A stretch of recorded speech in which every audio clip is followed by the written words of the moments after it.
Assalamualaikum warahmatullahi wabarakatuh. Pemirsa, berjumpa lagi dalam program Halo Dokter. Kali ini bersama saya Rizky Amrina. Dan kita hari ini akan membahas mengenai penyakit bahaya gagal nafas bagi penderita asma. Dan kita sudah hadirkan narasumber kita, ada Dr. R.A. Linda Andriani, SPPD, spesialis penyakit dalam Vinasim. Halo dokter, apa kabarnya? Alhamdulillah baik. Alhamdulillah sehat selalu, dan tentunya ini kita akan membahas mengenai bahaya gagal nafas bagi penderita asma. Dan untuk pemirsa yang ingin bergabung melalui line telepon di 0711311454. Baik dokter, tentunya ini gagal nafas ini pastinya bahaya apalagi untuk penderita asma. Mungkin kita bahas dulu nih untuk penyakit asma ini seperti apa dan indikasi-indikasinya itu seperti apa? Silakan dokter. Iya, penyakit asma adalah suatu penyakit yang mengenai saluran nafas, di mana penyakit ini terjadi peradangan yang bersifat kronis, jadi bersifat lama, berulang-ulang, kadang-kadang dia timbul lebih parah dari gejala harian, yang biasanya dicetuskan oleh alergen. Alergen ini bisa bersifat datang dari luar atau dari diri sendiri, misalnya emosi atau cuaca yang dingin atau ada makanan tertentu yang mencetuskan asmanya kambuh. Dan semuanya ini sebenarnya bisa dikendalikan atau dikontrol. Baik ya, semuanya itu bisa dikendalikan, dikontrol. Tapi untuk penyebabnya asma ini salah satunya juga untuk alergi ya dok ya? Atau mungkin ada penyebab lainnya dok untuk penyakit asma dok?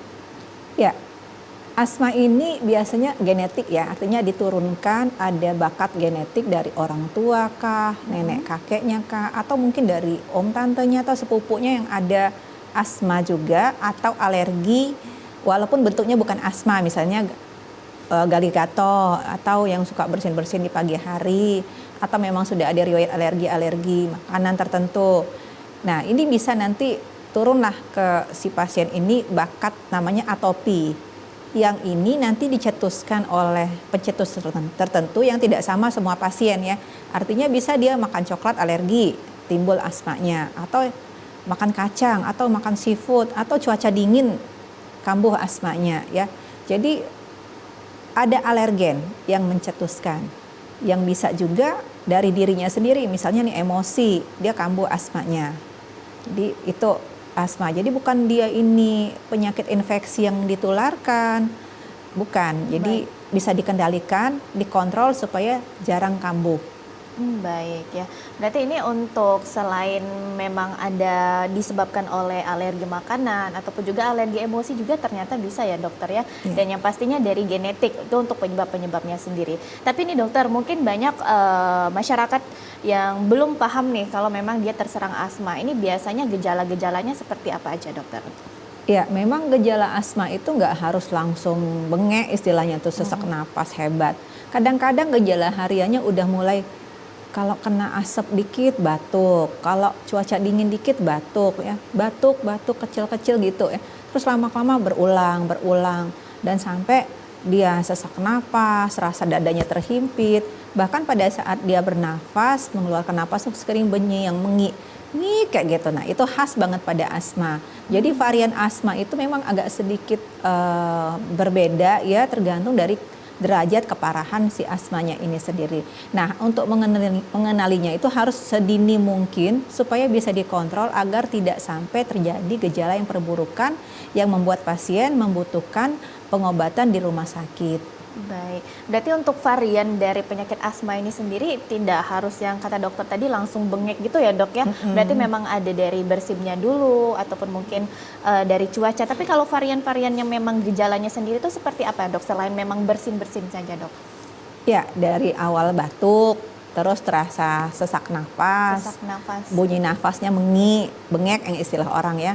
Terus rasa dadanya terhimpit. Nah, ini kalau makin berat bahkan bisa yang namanya silent chest. Jadi napas yang bengek tadi udah hilang dan napas itu biasanya sudah nggak berbunyi engik lagi. Itu biasanya pasien bisa jatuh ke dalam penurunan kesadaran karena sudah mulai kecapean otot-otot nafasnya untuk menggerakkan supaya saluran napas ini bisa terisi udara. Nah, kalau udah kayak gini ini yang terancam gagal nafas sehingga membutuhkan pengobatan di rumah sakit, bahkan harus masuk ke ruang ICU ya. Baik. Nah, ini tentu juga dengan tema kita hari ini bahaya gagal nafas nih. Kalau untuk gagal nafas sendiri ini seperti apa sih dokter? Mungkin kalau kita melihat untuk masyarakat yang awam mengenai penyakit asma ini, yang tadi taunya bukan hanya batuk ataupun juga bersin saja, yang tadi sudah terindikasi sudah napas nikiknya itu ya dok ya. Nah, kalau ini seperti apa nih dok? Kalau untuk dari penyakit asmanya sendiri? Ya, jadi kalau udah ada tanda-tanda bahaya ya artinya pasien itu yang mungkin masih usia agak muda ya, mungkin masih cerewet lah, bisa ngoceh sana ngoceh sini. Terus udah mulai diem nih, udah narik napasnya udah susah, udah kelihatan ada kadang-kadang keringat dingin ya, sudah berdebar-debar dia. Nah, itu hati-hati. Biasanya itu udah serangan yang cukup berat yang membuat pasien ini udah kekurangan oksigen sehingga ini harus butuh pertolongan segera. Baik itu dia menggunakan obat-obat inhaler pengontrolnya, peleganya ya, atau obat-obat tablet untuk melegakan saluran nafasnya, atau memang harus dibawa segera ke rumah sakit untuk mendapatkan pertolongan seperti menggunakan nebulizer atau harus menggunakan obat-obat suntikan supaya dapat melegakan saluran nafasnya kembali. Karena pada prinsipnya pada asma itu terjadi konstriksi atau penyempitan saluran nafas yang membuat pasien ini kesulitan untuk bernapas. Baik, kalau faktor-faktornya apa saja nih dok yang memicu serangan asma nih sampai juga berpotensi untuk menyebabkan gagal nafas sendiri? Seperti apa dokter? Ya, sebenarnya pencetus ini tidak sama ya dari orang ke orang, tapi kebanyakan dingin, cuaca dingin itu yang menyebabkan asma. Jadi seringkali penderita asma itu kambuh di tengah malam atau menjelang dini hari atau menjelang subuh ya. Itu yang sering kali terjadi. Nah, selain dingin yang paling sering itu debu. Jadi debu ini bisa ada di kamar si pasien sendiri, baik itu di kasur, di spray, di selimut, mungkin bed cover yang tebal, atau mungkin di AC ya, kipas angin yang berdebu. Ini yang bisa mencetuskan asmanya sendiri. Nah, bisa juga dari makanan-makanan, misalnya seafood, coklat, kacang yang mungkin tidak sama per pasien ya. Biasanya pasien ini kalau kita edukasi baik-baik, kita flashback lagi ke belakang, tanya lagi kenapa tadi kambuh, tadi abis ngapain kambuh, hari ini kambuh abis ngapain, besok minggu depan atau kapan dia kambuh lagi, tadi abis ngapain, misalnya bulu kucing atau bulu binatang lainnya. Jadi lama-lama pasien bisa merinci, oh saya ini kayaknya alerginya ini gitu. Ya, walaupun memang kita belum naik ke tes alergi. Nah, kalau memang kita mentok nih, bingung nih, ini saya nih alerginya apa dokter? Saya pengen tahu. Itu bisa memang tes alergi. Tapi sekali lagi tidak semua alergen bisa dites. Salah satu contohnya dingin atau emosi itu nggak bisa kita lakukan tes untuk alerginya. Oh baik, kalau untuk emosi ataupun dingin itu untuk tesnya sendiri tidak bisa ya dokter ya. Tapi kalau makanan masih bisa terdeteksi dok, atau seperti apa dok kalau makanan? Makanan banyak yang bisa deteksi ya, itu sekitar 60 panel yang bisa dideteksi dari alergi. Jadi baik dari makanan, tungau debu ya, itu bulu-bulu binatang itu bisa dites. Baik. Nah, ini makanan pastinya juga menjadi salah satu faktor nih dok ya. Makanan yang memang banyak menjadi pencetus nih bagi penderita asma ini biasanya makanan apa saja dok? Mungkin selain coklat ya pastinya ya. Coklat, kacang apalagi biasanya seafood, dok? Itu yang sering menyebabkan alergi asmanya kambuh. Biasanya yang protein tinggi ya yang bikin asma protein tinggi ya. Tapi kalau misalnya ada nggak nih dok beberapa kasus juga mungkin makanan itu yang jarang yang jarang bisa dikatakan sebagai pemicu alergi, tapi bisa juga nih ada beberapa kasus karena kan ada dokter tadi setiap orang itu alerginya berbeda-beda. Iya betul. Itu ada dok yang kasus-kasus seperti itu dok? Iya, tapi tidak banyak ya, walaupun ada. Jadi memang balik-balik ke pribadinya masing-masing. Dia punya alergi terhadap apa dan kadang-kadang tidak sama satu orang ke orang lain. Betul. Jadi ada teman saya dulu alergi timun, malah yang saya bingung, ini kan nggak ada proteinnya, kok dia setiap kali makan timun jontor bibirnya walaupun nggak sampai asmanya kambuh.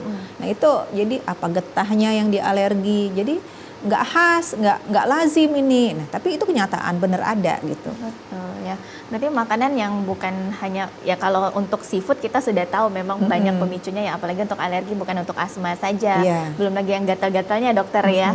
Nah tapi kalau misalnya nih dok, mungkin Kiki juga baru tahu ternyata emosi itu juga bisa menjadi faktor pemicu dari asma sendiri. Ini kalau dari emosinya sendiri itu biasanya seperti apa nih dok? Apalagi untuk penderita yang memang dinyatakan pemicunya dari emosi, biasanya apa nih yang diberikan masukan untuk pasiennya tersendiri nih? Ya, yang pertama pasien itu balik lagi harus ke pola hidup yang bersih dan sehat. Artinya bagaimana mentalnya sehat nih ya. Dia harus punya waktu yang cukup untuk istirahat, terus konsumsi makanan yang bergizi supaya tubuhnya tetap fit. Sehingga kalau ada emosi-emosi kecil mungkin bisa diredam. Tapi kan kalau tubuhnya nggak fit ya, terus ada masalah kecil emosinya tercetus, nah kambuh lah. Yang paling penting pada penderita asma itu adalah kita mengedukasi si pasien untuk mengenali gejala-gejala apa yang paling penting kalau asmanya kambuh. Sehingga dia bisa mengenali dari sedini mungkin gitu ya. Dan dia bisa melakukan pengobatan yang terbaik, baik itu menggunakan pelega yang mungkin sudah diberikan dokter untuk dia, atau ini pelega nggak mempan lagi nih, saya harus lari ke dokter, ke rumah sakit untuk mendapatkan pertolongan agar jangan sampai jatuh pada kondisi yang gagal napas tadi. Baik ya, kalau sudah gagal nafas ini bahayanya luar biasa pastinya dokter Iya, ya. bahkan bisa membutuhkan ICU. ICU ya. Tapi kalau sudah gagal nafas ini biasanya penanganan seperti apa nih dok yang dilakukan untuk pasien dok? Ya, jadi kalau kami menerima pasien di IGD, kami akan lihat dulu, kami scoring dulu ini derajatnya bagaimana, ringan, sedang atau berat atau bahkan mengancam jiwa. Nah dari situ kita lakukan tata laksana sesuai standar yang kita pakai itu sama dengan dunia, artinya luar kita pakai udah ke sini, obat-obatan yang kita punya di sini itu pun sama dengan obat-obatan di luar, jadi nggak ada beda ya, mau berobatnya di luar negeri mau di Indonesia sama, standarnya kita tetap punya dan kita akan evaluasi dalam 60 menit pertama pasien datang, apakah memang pasien ini boleh pulang setelah perbaikan atau pasien ini harus tetap dirawat inap di ruang biasa atau ternyata membutuhkan ICU, intensive care. Nah itu langsung, jadi pasien itu di IGD aja, kita observasi, kita kasih treatment, kita kasih tata laksana dan kita pantau. Ternyata ini, oh ini bisa pulang, alhamdulillah. Oh ini harus masuk ruangan biasa. Oh ini tapi harus masuk ruangan intensive care karena dia udah mengalami kelemahan otot nafas sehingga butuh bantu ventilator untuk menggerakkan dinding nafasnya. Baik ya, berarti kalau memang sudah terjadinya gagal nafas ini segera dibawa ke rumah sakit yang pastinya dokter ya. Jangan, tapi nih dok mungkin kita seperti melihat di film-film mungkin dokter ya, ada juga mungkin kalau untuk penanganan pertama untuk adanya gagal nafas ini mungkin dengan bantuan apa ya, dipompa biasanya dok ya, atau juga dengan alatnya inhaler itu sendiri. Tapi kalau sebenarnya yang baik itu seperti apa sih dok? Mungkin ada masyarakat nih nggak tahu, kita kadang di jalan ada pasien yang tiba-tiba membutuhkan pertolongan. Jadi saat pasien itu sadar dia asma, biasanya dokter akan memberikan edukasi, ini obat pengontrol, ini obat pelega, atau pengontrol dan peleganya jadi satu alat sekaligus.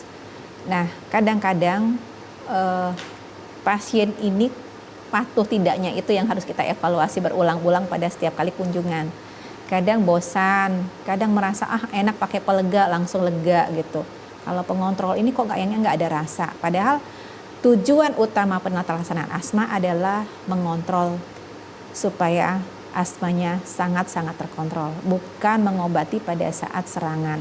Karena kalau mengobati pada saat serangan menggunakan inhaler pelega, maka ini akan kambuh dan kambuh lagi. Berbeda kalau kita mengontrol supaya terkontrol benar, dan kalaupun ada serangan tidak terlalu berat, di saat itu kita baru menggunakan pelega. Obat-obat pengontrol dan pelega ini saat ini kan sudah banyak dalam bentuk inhaler. Artinya itu dosisnya sangat kecil dalam mikrogram, langsung ke saluran nafas, insya Allah tidak memberikan efek samping ke sistemik ke tubuh lainnya. Sehingga sangat aman untuk digunakan obat pengontrol ini setiap hari. Baik, berarti kalau untuk pengobatan asma ini memang pengobatannya banyak ya dok ya. Ada dari yang untuk peleganya yang memang ada mengobati itu beda ya dok ya, tidak disamakan untuk pengobatannya. Tapi nanti kita bahas terlebih lanjut, dan untuk pemirsa yang ingin bergabung melalui line telepon di 0711 311 454, tetaplah bersama kami.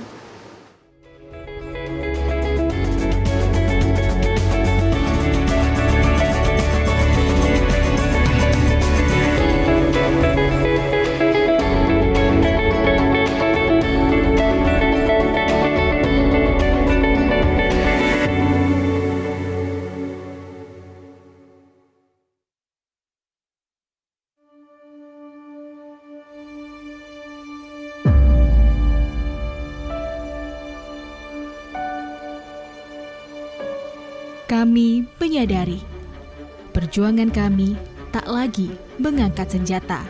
Daratnya turun, gitu ya. Melainkan tentang bagaimana meneruskan cita-cita bangsa, menciptakan generasi cerdas yang bermartabat. Kami yakin semua bisa dicapai. Berinovasi menjadi solusi.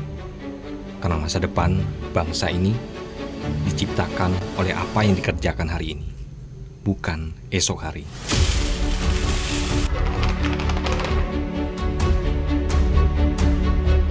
Kami sadar tak perlu menjadi yang hebat untuk membangun negeri ini, melainkan fokus mengembangkan kreativitas akan lebih berarti bagi yang menikmati.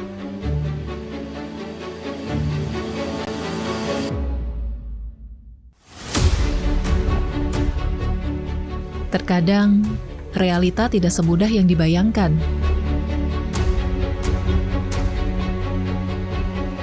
Kami tak pernah menyerah pada apa yang dihadapi. Setelah ini, apakah ada pengolahan lebih lanjut lagi dari Bukan sebatas informasi, tapi tentang bagaimana mengabarkan kebenaran hari ini untuk perubahan di masa depan. Sampah bukan hanya tanggung jawab pemerintah saja, namun juga tanggung jawab kita semua. Demikian kondisi terkini kami laporkan. Siapapun dan dari manapun kami Tetap pemuda Indonesia.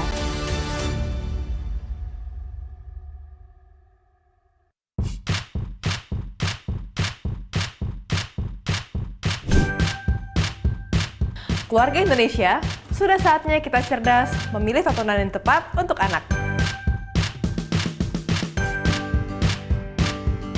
Karena tontonan yang ramah anak sangat penting untuk membentuk karakter dan tumbuh kembang anak.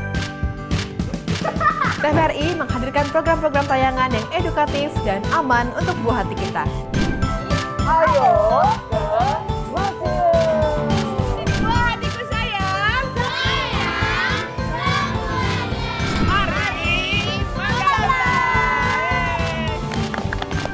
Kami, anak-anak Keva, hidup dari lontar. Seru-seru kan acaranya? Seru banget! Teman-teman jangan lupa nonton TVRI ya. Dan pastinya ramah untuk anak.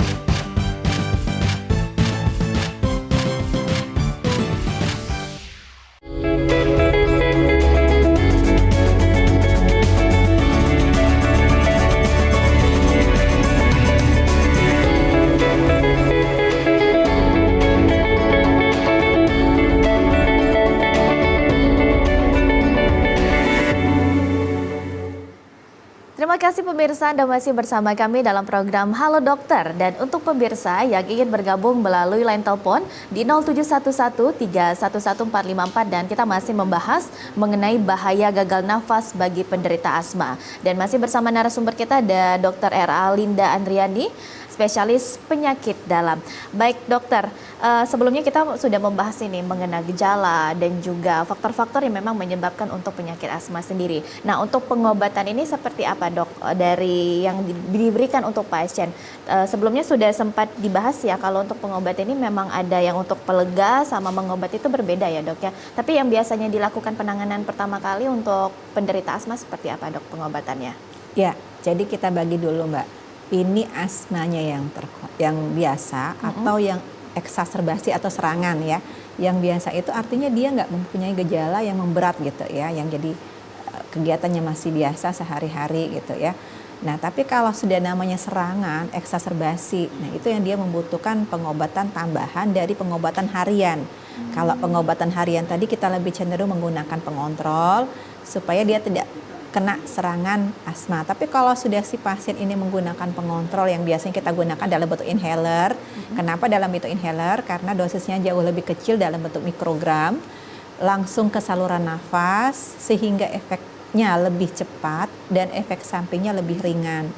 Kalau pasien ini sudah kita edukasi, terkontrol, mungkin dia tidak membutuhkan pelega. Tapi kalau sudah dikontrol maksimal mungkin atau lalai dalam mengontrol misalnya pasiennya kepatuhannya rendah atau memang dalam kondisi tidak fit sehingga terkena serangan, di saat itu kita baru menggunakan obat yang dinamakan pelega. Dan biasanya kita menggunakannya juga dalam bentuk inhaler, sekali lagi supaya dosisnya sangat rendah dalam bentuk mikrogram, langsung bekerja di saluran nafas sehingga efeknya langsung terasa, nggak butuh waktu lama seperti makan obat tablet mungkin butuh waktu 1-2 jam. Nah itu efek samping sistemiknya juga sangat-sangat rendah karena ke saluran nafas langsung. Kalau pasien cukup menggunakan inhaler saja, maka dia tidak membutuhkan obat-obat tablet ataupun nebulizer. Tapi pada saat mungkin serangannya yang begitu berat atau obat ini tidak mampu lagi untuk menata laksana serangannya, sudah maksimal digunakan, maka pasien harus datang ke rumah sakit untuk mendapatkan pertolongan selanjutnya. Baik. Nah kalau untuk pertolongan selanjutan itu yang tadi sudah dijelaskan ya dokternya, yang memang dilihat dulu ini untuk kasusnya seperti apa, atau memang ada pengobatan yang lebih lanjut nih kalau untuk asma ini dok? Iya, kita lebih mendahulukan terapi inhalasi, artinya pasien menggunakan nebulizer ya. Jadi mungkin tadi dia menggunakan inhaler, tapi udah nggak mampu nyedot lagi nih karena serangan asmanya sudah berat banget, jadi narik nafas pun sudah susah. Sementara inhaler itu kan membutuhkan otot bantu nafas untuk bisa menyedot obatnya ke dalam saluran nafas. Nah pada saat itu kita ganti dalam bentuk device-nya nebulizer. Nebulizer ini sebenarnya isi obatnya hampir sama dengan inhaler, hanya berbeda dosis dan kadang-kadang berbeda jenis sedikit ya. Nah kita alihkan dalam bentuk nebulizer yang bisa kita berikan ini bisa berkala, artinya kita lihat respon dalam 20 menit pertama, kalau tidak respon atau kurang baik kita ulangi lagi maksimal 3 kali, kemudian bisa berkala lagi ya. Nah bisa juga kita bantu dengan obat-obatan suntikan, injeksi ya, dalam bentuk injeksi. Jadi kita kombinasi injeksi dan obat inhalasinya berupa nebulizer. Kita juga harus mencari tahu ini pasien ini kenapa ini kambuhnya gitu ya. Apakah memang dia ada pencetus lain seperti infeksi saluran nafas, pneumonia. Nah, maka kita harus mengobatin penyakit-penyakit yang lain tadi. Maka kita harus memberikan antibiotik mungkin pada kondisi seperti itu atau pengencer dahak lainnya yang kita harus berikan kepada pasien tersebut. Baik. Nah, tapi dokter mungkin kalau kita yang namanya membahas penyakit ini pasti yang leganya untuk masyarakat umum dinyatakan sembuh dengan tidaknya. Nah, tapi kalau untuk asma ini bagaimana dok? Memang bisa dinyatakan sembuh atau tadi yang memang bisa dilakukan untuk jangan sampai ini kambuh nih, apalagi ada serangannya tersendiri dokter? Iya, sebenarnya bukan sembuh ya, dalam asma itu adalah terkontrol. Jadi pasien ini kalau dia datang tiap bulan mengambil obat atau kontrol biasa, maka kita harusnya menilai ini pasien terkontrol penuh, terkontrol sebagian atau tidak terkontrol. Kalau tidak terkontrol atau terkontrol sebagian, maka tugas kita para medis ini untuk menilai apa nih masalahnya, kepatuhan pengobatan atau ketidaktersediaan obat, atau ada masalah apa yang sehingga kita tidak bisa mengontrolnya dengan baik. Nah di sini kita analisa, kalau memang dosisnya kurang maka kita step up, naikkan dosisnya. Yang penting pasien cara pakainya udah bener nih. Kadang-kadang cara pakai inhaler karena pasien tidak tahu atau lupa yang diajarin dokternya, kita benerin dulu. Terus kita tetap sarankan untuk menghindari alergen-alergen yang bisa mencetuskan alerginya kambuh. Kalau memang ini pasien sering kali kena flu ya, sehingga kambuh asmanya, mungkin kita pikirkan untuk vaksinasi influenza, vaksinasi pneumokokus supaya menghindari resiko dia terkena influenza yang dapat mencetuskan asmanya. Baik. Nah, tapi dokter mungkin nih, berarti kalau memang asma ini yang pentingnya terkontrol ya dokter ya. Jadi dicari benar memang gejalanya seperti apa, indikasi faktor-faktor ini juga seperti apa. Berarti yang memang dilakukan tindakan itu bisa dibilang minim ya dokter ya untuk penyakit asmanya sendiri. Nah, tapi dokter misalnya ini pengobatan ini pastinya ada di pengobatan dan juga kita kalau tahu nih biasanya inhaler itu ya dokter ya. Itu kalau inhaler itu tadi dokter sempat menjelaskan juga ternyata memang ada cara yang baik, yang benar ya dokter untuk menggunakan inhaler itu seperti apa. Kalau kurang tepat juga kurang baik juga penanganannya ya dokter ya. Jadi saat ini kan inhaler ini macam-macam ya. Ada yang namanya MDI, ada yang DPI, ada yang kombinasi ya di antara DPI dengan MDI namanya Respimat ya. Itu jadi beda-beda device, beda-beda teknik menggunakannya dan kita harus mengedukasi pasien sebaik-baiknya. Kadang-kadang saya ajarin ini pasien dengan device yang ada dummy di meja kita ya, kita ajarkan tekniknya. Kemudian saya bilang lagi, Pak, Bu, nanti pada saat ngambil obatnya ke farmasi, tolong Bapak Ibu pakai bener alatnya, minta ajarkan petugas farmasi. Terus nanti saya bilang lagi, kalau sudah sampai rumah nih lupa caranya, tolong buka. Biasanya di YouTube ada cara pakai how to use obat ini gitu, how to use ini. Klik aja nanti praktekkan di depan kaca hias gitu ya, biar bisa begini caranya, begini caranya, supaya benar. Nah, pada setiap kali kunjungan, artinya pada saat dia kontrol, saya biasanya pesankan bawa obat inhalernya sendiri ke sini. Jadi dia bisa pakai benar di depan kita dengan alat dia, bukan bekas orang lain kan, nggak ada ketakutan, kekhawatiran. Praktekkan si pasien di depan kita cara menggunakannya. Kalau ada kesalahan kita bisa perbaiki langsung. Karena seringkali sudah tepat obatnya, tepat pasiennya, tepat diagnosisnya, salah atau kurang baik pada penggunaan inhaler. Oh baik, ada juga ternyata ya dokter ya. Tapi yang baiknya seperti apa nih? Mungkin yang kasusnya banyak masyarakat yang tadi semuanya sudah tepat, tapi cara penggunaan yang salah tuh biasanya salahnya seperti apa dan yang benarnya biasanya seperti apa nih dok? Iya, jadi kalau misalnya alatnya tuh kan dalam bentuk MDI ya, metered dose inhaler. Itu kan yang ditekan sampai bunyi ces. Nah, itu pada saat menekan harusnya bersamaan dengan menghirup. Seringkali pasien itu menekan dulu, obatnya sudah nabrak ke dinding faring bagian belakang, baru mau disedot, sehingga sangat sedikit sekali konsentrasinya sampai ke saluran napas bagian bawah. Atau yang namanya dry powder inhaler, DPI, itu dalam bentuk serbuk di dalam yang nggak ada daya dorong masuk ke dalam, jadi benar-benar tergantung kekuatan si pasien menghirupnya. Jadi dia harus kita ajarin benar bahwa cara menghirup itu benar-benar harus dalam. Dari bagaimana dia mengeluarkan napas dahulu, kemudian menyedot sekuatnya, menahan nafas, dan akhirnya baru buang napas gitu. Oh baik ya, berarti cara penggunaannya juga harus tepat ya dok ya. Jangan sampai tadi mungkin yang memang jenisnya berbeda, ada yang disemprot dulu baru dihirup. Berarti memang penanganannya harus tepat dan ini juga harus sesuai dengan anjuran dokter yang pasti ya. Karena dosisnya banyak ya dokter ya, kalau inhaler ya berbeda-beda setiap pasien ya. Iya, sebenarnya setiap device itu kadang-kadang ada perbedaan isinya ya. Jadi maksud saya ini merek sama nih, jenis device-nya sama, tapi ada mikrogramnya. Jadi misalnya ada satu device yang ada 80 mikrogram, ada yang 160 mikrogram. Yang lain ada yang 250 mikrogram, ada yang 500 mikrogram. Itu tergantung dari isi masing-masing device. Dan biasanya kita start dengan dosis yang rendah. Kita mulai dosis rendah dulu. Kalau tidak terkontrol kita bisa step up, naik dosisnya. Nanti kalau dia sudah terkontrol kita bisa step down juga. Bahkan untuk pasien yang benar-benar sudah terkontrol asmanya, itu bisa menggunakan pelega hanya bila perlu saja. Jadi tidak perlu obat pengontrol lagi setiap hari, karena dia sebenarnya sudah dalam 2 bulan terakhir nggak ada serangan nih. Jadi udah cukup pelega aja pada saat dia serangan. Baik, nah ini mungkin kita lebih fokus ke gagal nafas ini dokter. Kita kan mungkin ada juga beberapa kasus dan juga terjadi di masyarakat yang mungkin penderita asma tapi lupa membawa inhalernya. Tapi ada inhaler lain yang memang ada penderita penyakit asma juga. Tapi kalau itu memang dipinjamkan berbahaya nggak dok? Atau seperti apa nih? Memang bagusnya langsung dibawa ke rumah sakit aja? Kalau dipinjamkan, obat ini kan masuk ke dalam mulut ya. Mungkin sungkan ya pakai bekas orang. Kadang kan lagi panik nih dok.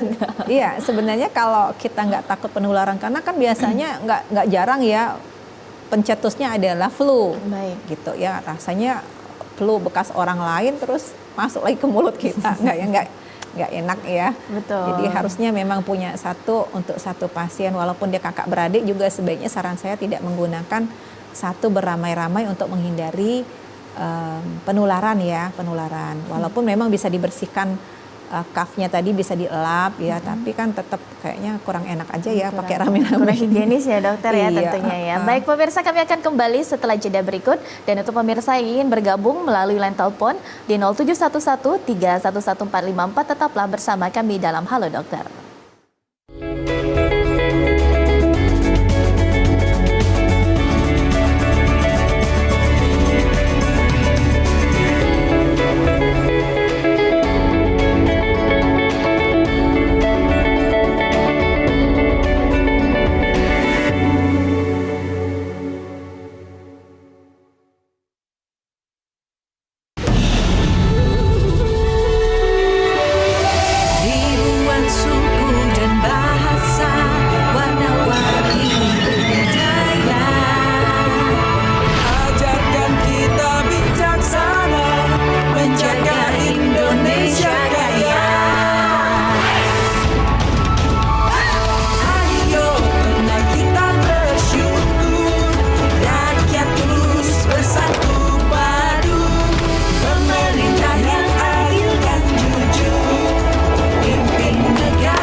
kasih pemirsa, Anda masih menyaksikan program Halo Dokter, dan untuk pemirsa yang ingin bergabung melalui line telepon di 0711311454, dan tentunya kita masih membahas mengenai bahaya gagal nafas bagi penderita asma. Baik dokter, kita lanjutkan kembali tentunya perbincangan kita. Ini kalau untuk penderita asma sendiri, kadang dari keluarganya sendiri kadang mulai ada ketakutan tersendiri, apalagi jangan terlalu aktivitas yang berat atau mungkin mengikuti kegiatan-kegiatan yang memang cukup berat. Tapi apakah memang masih bisa untuk tetap aktif ataupun juga kehidupan normal, atau seperti apa nih dokter? Iya, jadi seorang penderita asma itu bisa menjalani kehidupan normal selama dia menggunakan obat pengontrol dengan tepat. Jadi dia masih bisa aktivitas olahraga, masih bisa melakukan kegiatan kantor, masih bisa melakukan apapun. Yang penting dalam kondisi terkontrol ya. Jadi kita edukasi lagi untuk menggunakan obat pengontrol lebih tepat lagi. Selain itu dia tetap melakukan perilaku hidup bersih dan sehat. Seperti tadi kalau misalnya pencetusnya debu, maka kamar harus benar-benar bersih. AC dicuci 3 bulan sekali ya. Atau ada kipas angin harus dibersihkan dari debu. Bed cover mungkin perlu diganti dengan selimut tipis aja supaya bisa dicuci rutin. Lalu juga memperbanyak konsumsi buah dan sayur supaya meningkatkan imunitas, supaya tidak mudah terkena flu. Olahraga ringan boleh ya sesuai dengan kemampuan tubuhnya. Menghindari rokok karena kita tahu rokok adalah oksidan. Juga mungkin menghindari alergen kalau misalnya dia tahu ini bulu kucing atau makanan tertentu, seafood, maka sebaiknya dia harus menghindari hal-hal yang bisa mencetuskan asmanya itu kambuh. Kalau sudah terkontrol semuanya itu insya Allah aman, hidupnya bisa kayak orang normal aja. Baik ya, apalagi sudah tahu ya dok ya penyebab utamanya apa ya untuk asmanya. Jadi sudah bisa terkontrol dari obatnya juga. Yang penting sedia juga ya dok ya inhalernya ya. Karena kita nggak tahu serangannya kapan bisa terjadi ya dokter ya. Nah tapi dok, sebagai penderita pastinya dan juga keluarga ini harus tahu nih, cara memang kalau sedang terkena serangan itu seperti apa? Yang baiknya memang duduk, tenang, jangan panik, atau seperti apa nih dok? Yang tips penanganan pertama bagi penderitanya dulu mungkin dan juga keluarganya seperti apa? Ya, jadi kalau seorang penderita asma ini mengalami gejala yang lebih berat daripada gejala harian, artinya tiba-tiba kok saya lebih sesek, batuknya lebih sering, kadang-kadang berbunyi ngik di napas, maka yang harus dilakukan pertama kali adalah duduk, istirahat, atur nafas, dan minta tolong carikan obat peleganya kalau masih ada orang di sekitarnya, atau dia ambil sendiri obat peleganya. Gunakan secara bijak. Seringkali pasien ini panik, keluarganya panik, menggunakan obat pelega ini tidak tepat. Akibatnya efeknya kurang, tapi pakai terus, yang didapat malah efek sampingnya berupa berdebar-debar. Dan penggunaan pelega tanpa obat pengontrol itu dapat menyebabkan efek samping yang cukup berat, bahkan bisa mengancam jiwa. Jadi angka kematian akibat asma ini tidak sedikit. Itu kalau dari Gina tahun 2023 tercatat 450.000 kasus per tahunnya yang mengalami kematian akibat asma. Dan 90% diakibatkan karena ketidakmengertian pasien, artinya di sini mungkin penggunaan obat pelega yang berlebihan, obat pengontrol yang tidak ada atau kurang tepat, dan ketidakpahaman pada saat serangan itu baik dari keluarga, lingkungannya bahwa ini membutuhkan pertolongan tambahan yang harus dibawa ke rumah sakit. Baik. Berarti 90%-nya lumayan karena memang ketidaktahuannya itu ya dokter ya. Padahal sebenarnya itu masih bisa ditangani dengan baik, apalagi memang dengan cara yang baik ya dokter ya. Nah itu berarti kalau untuk penderita asma sebagai penderitanya itu harus paham benar ya dokter ya. Bukan hanya penderitanya, pasti juga untuk keluarganya. Nah kalau keluarganya ini biasanya seperti apa nih dokter? Yang tadi biasanya keluarga yang ikut panik juga ya, karena kan kita kadang kalau melihat serangan yang tiba-tiba itu kadang ikut panik juga. Sebagai keluarga itu sebaiknya seperti apa nih? Iya, sebagai keluarga dia harus paham ini ada anggota keluarga saya yang punya asma. Obatnya harus kita ingetin, gunakan pengontrol secara rutin. Kalau ini si keluarga kita ini udah mulai bosen ya menggunakan pengontrol, ingatkan lagi. Terus ya tetap bantu dia melakukan pola hidup yang bersih dan sehat. Dan tahu ini letak peleganya di mana. Atau kalau misalnya mau jalan-jalan nih, mau liburan, ingetin ini obat pelegamu di mana, bawa gitu ya. Dan kalau memang di rumah sudah ada alat nebulizer, boleh dibantu untuk menggunakan alat nebunya dulu. Karena kadang-kadang kalau udah serangannya berat, penggunaan inhaler itu nggak maksimal lagi karena tadi daya hirup obat si pasien ini berkurang, sehingga bisa menggunakan alat nebu. Alat nebu bisa ada di rumah ya. Jadi keluarga yang mendampingi harus tahu cara menyetel ini alat, obatnya apa, dimasukin di mana, atau mungkin butuh sumber listrik ya, cara menggunakannya. Jadi bisa membantu si pasien ini untuk bernapas lebih baik sehingga tidak jatuh dalam kondisi yang lebih buruk. Selain itu dia harus memperhatikan ini bertambah baik atau bertambah buruk. Jangan nanti udah semua kok dikasih, udah dikasih obat, udah disuruh istirahat, udah dikasih minum, udah. Nah kadang-kadang nih pasien diem, bukannya diem sembuh, tapi diem udah nggak kuat lagi ngomong, mau banggil, mau apa kan. Nah, jadi tolong diperhatikan, jangan sampai terjadi silent chest di mana otot bantu napasnya udah benar-benar capek sehingga tidak bisa bernafas lagi. Jadi ini kalau serangan asma tolong diperhatikan apakah memang sudah cukup penata laksanaan kita di rumah atau butuh pengobatan lebih lanjut ke pasienkes terdekat, mungkin rumah sakit, mungkin klinik. Karena kan nggak semua orang yang kena serangan wajib dirawat ya. Betul. Tadi kan sudah dijelasin, nanti akan dipantau dalam 1 jam, apakah bisa pulang, kalau dia perbaikan tentunya kita pulangkan. Baik, berarti sebagai keluarga juga kalau memang penderitanya sedang terjadi serangan, apalagi dari sedang terjadinya gagal nafas, ini benar-benar diperhatikan ya dok, dilihat dulu ya doknya, jangan sampai nanti yang sampai sudah silent memang tidak bisa mengatakan memang sudah berat ya, jadi kalau memang terjadi yang kita tidak diinginkan jadi bisa langsung dibawa ke rumah sakit terdekat ya. Jadi peran dari keluarga ini benar-benar luar biasa ya dokter ya kalau untuk penderita asma. Nah kadang yang punya kalau keluarga pasti biasanya sudah tahu nih dokter kalau penderita asma bagaimana ini untuk penanganannya. Mungkin nih kalau misalnya lagi di sekolah ataupun juga lagi di luar, ini teman-temannya kadang yang kurang tahu nih pemahamannya seperti apa. Sebagai teman nih ataupun juga kerabat yang memang belum mengetahui ini seperti apa nih dok yang memang harus dilakukan pertama kali, atau bisa langsung saja dibawa ke rumah sakit terdekat atau seperti apa nih dokter? Ya ini cerita kecil aja ya. Jadi pada suatu saat anak saya kambuh di sekolah. Kebetulan teman sebangkunya juga penderita asma.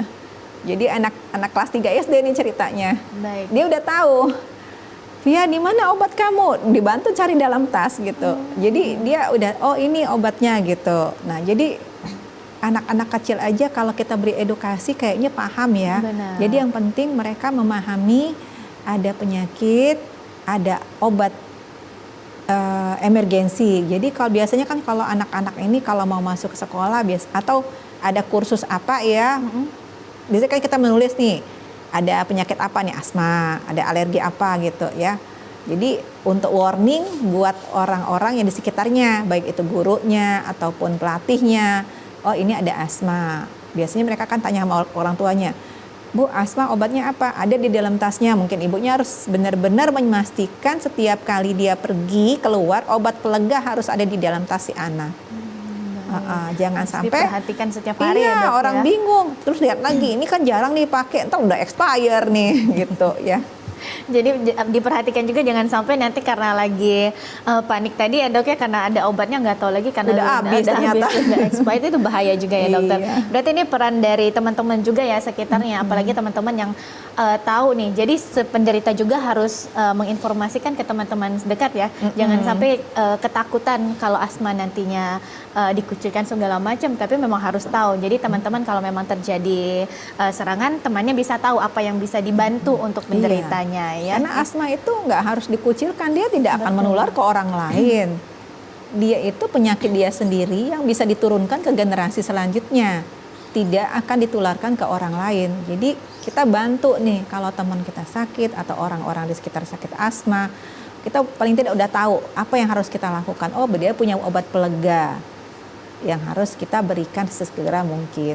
Baik. Nah, tapi sebelumnya ada pengobatan selain inhaler, ini juga ada nebu ya dok ya. Iya. Nah, nebu ini juga bisa dibawa di rumah juga ya dokter.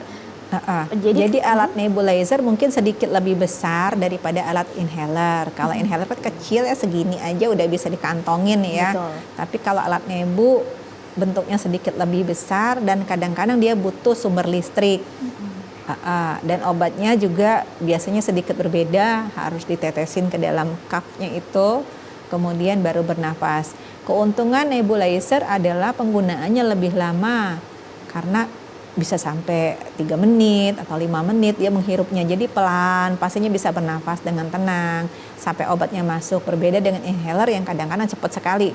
Berapa detik udah masuk obatnya. Kalau si penderita kesulitan menarik nafas pada saat obat itu disemprotkan, maka kadang-kadang efeknya nggak bagus. Bukan nggak bagus, kurang baik, kurang maksimal ya. Nah itu pada saat itu biasanya kita ganti dengan nebu. Sebenarnya obatnya sama isinya, cuma berbeda dengan device-nya. Jadi obat itu bisa dalam bentuk inhaler, dalam bentuk nebu, dalam bentuk suntikan, dalam bentuk tablet. Isinya sama, berbeda macamnya. Kita pilih sesuai dengan kondisi pasien pada saat itu. Yang paling penting kita pilih itu serendah mungkin dosisnya, seaman mungkin, artinya dari segi efek samping sangat-sangat ringan, dan senyaman si pasien menggunakannya. Inhaler adalah pilihan yang tepat karena bentuknya kecil, mudah dibawa, dosisnya sangat-sangat kecil, mikrogram, langsung bekerja ke saluran nafas, dan efek samping sistemiknya sangat-sangat rendah. Baik, kalau untuk nebu itu biasanya diberikan untuk apa nih dok? Yang memang untuk pasien yang anak-anak atau mungkin ada case-case tertentu nih? Karena kadang melihat nih ada lebih banyak yang diberikan nebu daripada untuk inhaler sendiri nih dokter. Iya. Yang jelas nebulizer kita pilih pada saat serangan asma yang tidak bisa tertata laksana dengan obat inhaler ya, itu yang paling penting. Jadi biasanya kalau di IGD atau di klinik-klinik itu mereka sudah menyediakan alat nebulizer untuk pasien bisa lebih nyaman bernafas dengan masuk obat lebih pelan gitu ya. Di situ saat itu kita memang menggunakan nebulizer, itu udah wajib kalau pasien dari serangan sesak. Atau memang di rumah dia pada saat ngerasa, oh ini serangan saya udah berat, saya sudah kesulitan menggunakan inhaler, saya pakai nebu. Karena lebih lama tadi dia bisa bernapas lebih pelan, obatnya lebih pelan masuk, dan lebih nyaman jadinya ya, efeknya lebih maksimal. Baik, dan tentunya kita akan kembali lanjutkan dokter pembicaraan kita mengenai bahaya gagal nafas bagi penderita asma, dan untuk pemirsa tetaplah bersama kami dalam Halo Dokter.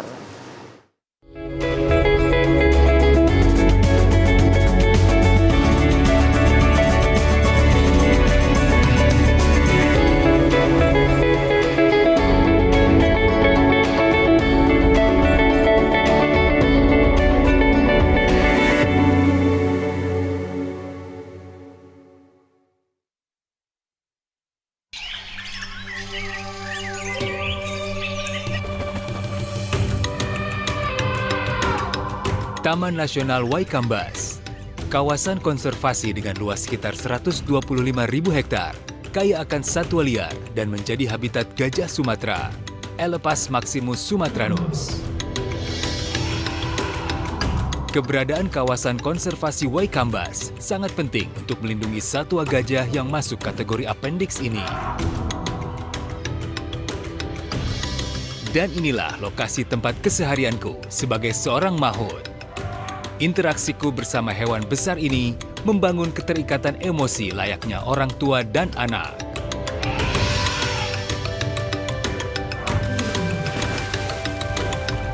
Gajah merupakan hewan sosial yang cerdas dan memiliki ingatan yang kuat.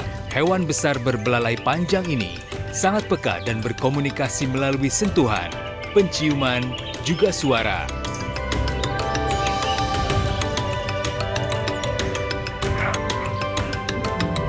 Konflik gajah dengan manusia, penyusutan hutan habitat alami gajah, dan perdagangan gading ilegal menyebabkan gajah diambang kepunahan.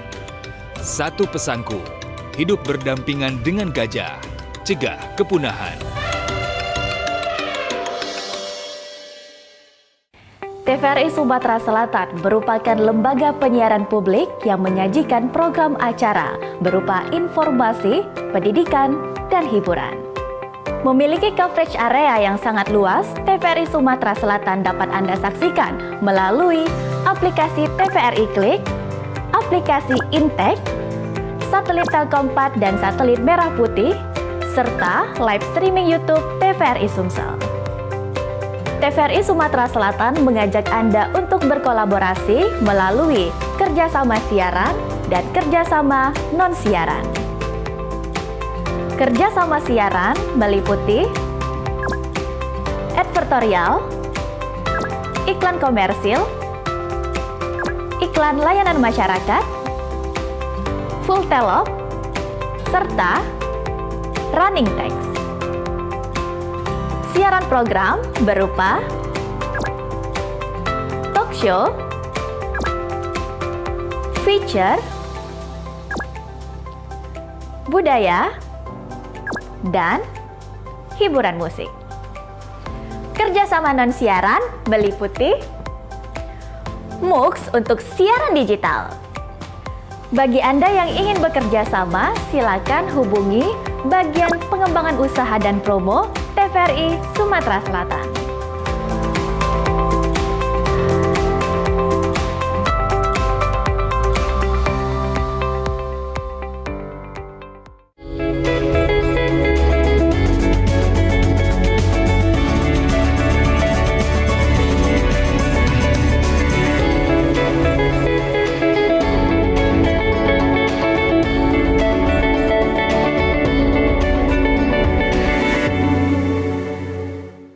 Pemirsa, Anda masih menyaksikan program Halo Dokter, dan untuk pemirsa yang ingin bergabung melalui line telepon di 0711-311-454 dan kita masih membahas mengenai bahaya gagal nafas bagi penderita asma.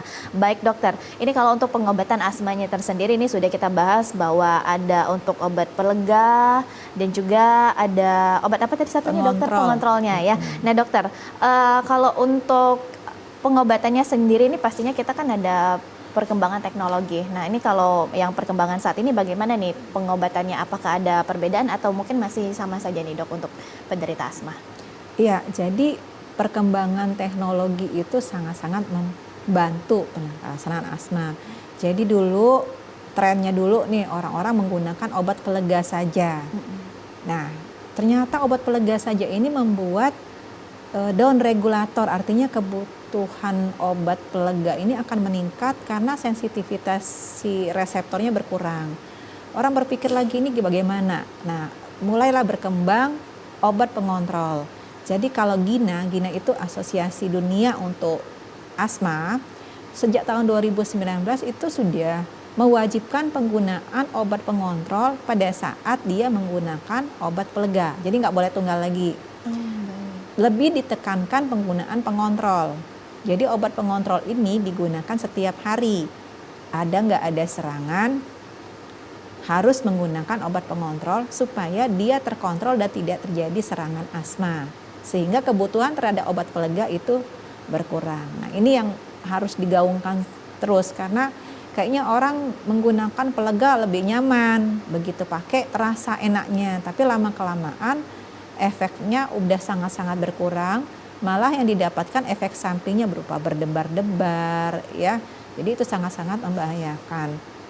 Nah, tren inilah yang harus kita ikutin, tren dunia inilah yang harus kita ikutin karena obat yang tersedia di dunia yang udah maju itu ada di kita, ada di Indonesia, ada di Kota Palembang. Tidak ada kesulitan untuk mengakses obat-obatan ini.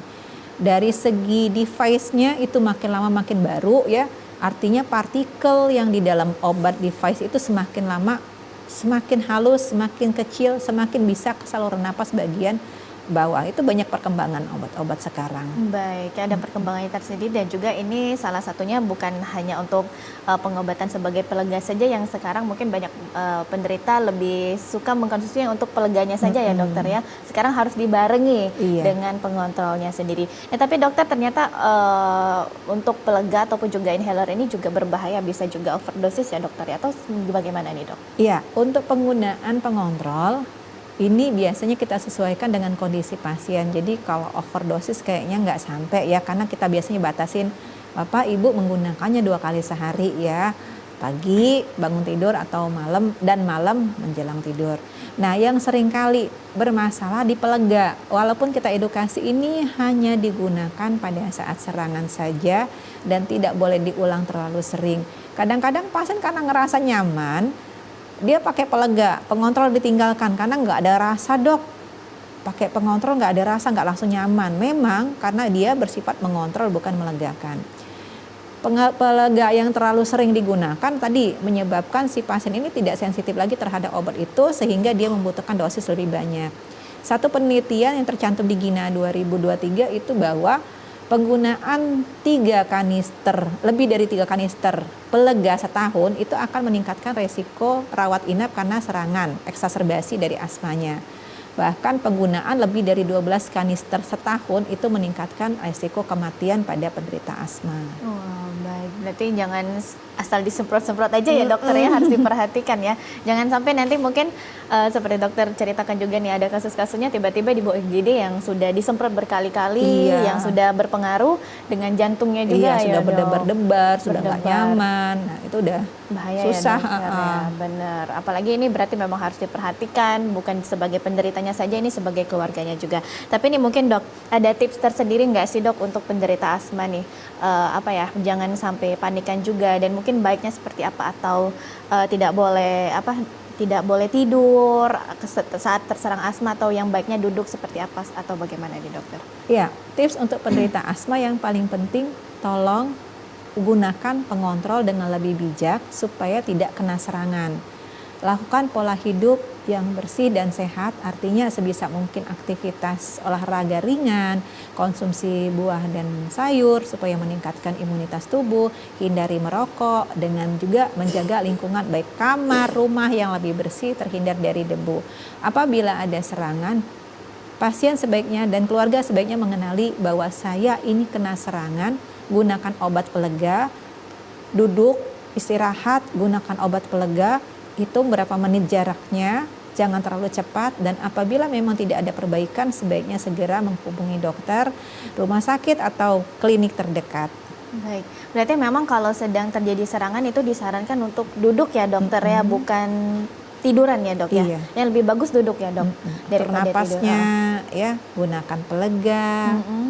Baik ya, berarti ini olahraga juga dianjurkan ya dokter ya pastinya, apalagi juga diperhatikan juga untuk makanan yang bergizi juga. Jadi jangan sampai, yang penting ini makanan kadang yang dok ya, kadang apalagi yang memang sudah alergi. Iya, itu harus benar-benar jangan dicoba-coba lah. Kalau memang sudah alergi, hindari dulu aja, jangan sampai memperparah gejalanya. Baik, ya, jadi memang harus diperhatikan ya dokter ya, tips-tipsnya dari dokter yang sebelumnya memang sudah dijelaskan ini jangan sampai terlupakan ya dokter ya, apalagi untuk inhalernya jangan sampai dilupakan, setiap hari harus diperhatikan dokter ya sudah terbawa atau belum, apalagi untuk anak-anak ya dok ya, untuk peran orang tua itu sangat dibutuhkan. Yang penting jangan lupa juga untuk melakukan pola hidup bersih dan sehat, dan juga tetap menjaga makanan yang memang dimakannya, apalagi sebagai ada makanan yang menjadi pemicu alergi ya dokter. Baik, terima kasih Dokter Era Linda Andriani, spesialis penyakit dalam. Kita sudah membahas mengenai bahaya gagal nafas bagi penderita asma, dan juga dokter sudah memberikan tips-tips untuk penderita asma, dan juga bukan hanya sebagai penderitanya yang harus tahu penanganan apa saja yang dilakukan, tetapi juga sebagai keluarga, sebagai teman ya dokter ya. Jadi memang kalau adanya terjadi gagal nafas bisa ada tindakan yang diambil dari kerabat dan juga keluarga. Terima kasih dokter. Sama-sama. Baik saudara, demikian Halo Dokter kali ini. Akhir kata saya Rizkia Ambrina pamit undur diri. Terima kasih, sampai jumpa.